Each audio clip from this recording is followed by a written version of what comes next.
விவேகானந்தர் கன்னியாகுமரிக்கு வந்தபோது அந்த முக்கடல் சங்கமம் பார்த்துட்டு ரொம்பவே ரசிச்சுட்டு இருந்தாரு.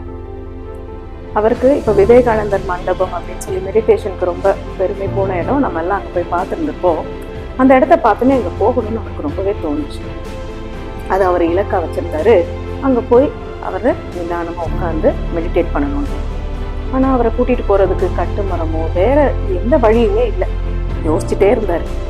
அதுக்கப்புறம் அவரே உள்ள குதிச்சு ஸ்விம் பண்ணி அந்த இடத்துல போய் மெடிடேஷன் பண்ணி அவருக்கு லைஃப்ல அது ஒரு டேர்னிங் பாயிண்ட், நிறைய விஷயங்களை யோசிச்சாரு அப்படின்னு சொல்லி. அதே போல அவர் அந்த இடத்துல என்ன சொல்றாரு அப்படின்னு பாத்தீங்கன்னா, பலமே வாழ்வு, பலவீனமே மரணம். Strength is life, weakness is death.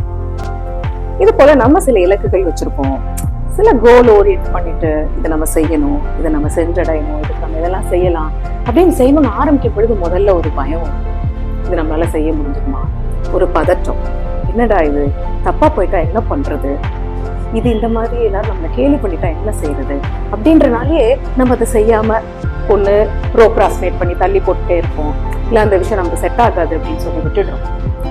ஆனா விவேகானந்தர் என்ன செஞ்சாரு, இந்த மாதிரி தயக்கங்களையும் மீறி he dived in. அதே மாதிரி நமக்கு ஒரு விஷயம் வேணும்னும் பொழுது இந்த பயம் இதெல்லாம் சேர்ந்து நம்ம உள்ள மூழ்கி போகும் பொழுதுதான் நம்மளால நமக்கு வேணுங்கிற ஒரு விஷயத்த அடைய முடியும். ஒரு உதாரணத்துக்கு, ஒரு எக்ஸாம் இன்டர்வியூக்கு போறீங்க, முதல்ல பயம் பதற்றம் வரும். இப்போ நமக்கு தெரிஞ்ச விஷயங்களை கூட நம்மளால சொல்ல முடியாம போயிடுது. ஒரு குரூப்புக்கு முன்னாடி பேசணும், பப்ளிக் ஸ்பீக்கிங், கண்டென்ட்லாம் உங்களுக்கு நல்லா தெரியும், நம்மளுக்கு தெரிஞ்ச விஷயம் தான், ஆனால் எல்லாரும் முன்னாடியும் போய் நின்னதும் பயமா வரும். ஒருவேளை சின்ன வயசுல நம்ம தப்பா பேசியிருப்போம், திக்கிருப்போம், கேலி பண்ணியிருப்பாங்க, இதெல்லாம் நம்ம நினைவுகளுக்கு வந்து அந்த நேரத்துல நம்மளால அதை செய்ய முடியாம போயிடுது. இதற்கெல்லாம் என்ன செய்யலாம் அப்படின்னு பாத்தீங்கன்னா, நம்மளோட ஸ்ட்ரென்த் என்ன, வீக்னஸ் என்ன அப்படின்றது நமக்கு கிளியரா இருக்கு. ஸோ செல்ஃப் அவேர்னஸ், என்னோட பலம் எனக்கு தெரியும் பொழுது அதை நோக்கி நான் போக முடியும்.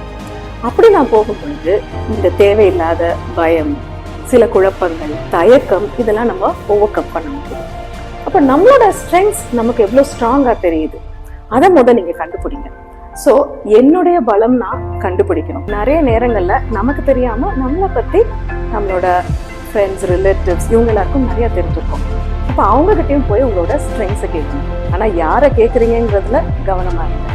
அவங்க உதாரணத்துக்கு உங்களை பத்தி சொல்லலாம், இவங்க ரொம்ப ரெசிலியண்டா இருக்காங்க, ரொம்ப அட்ஜஸ்ட் பண்ணிப்பாங்க அப்படின்னு நம்மளை பத்தியா சொன்னாங்க, ஏன் அப்படி சொல்றீங்க அப்படின்னு கேட்கும் பொழுது உங்களுடைய பலம் எனக்கு தெரியும். அப்போ நீங்க இதை ப்ராக்டிஸ் பண்ணிட்டு போகணும்.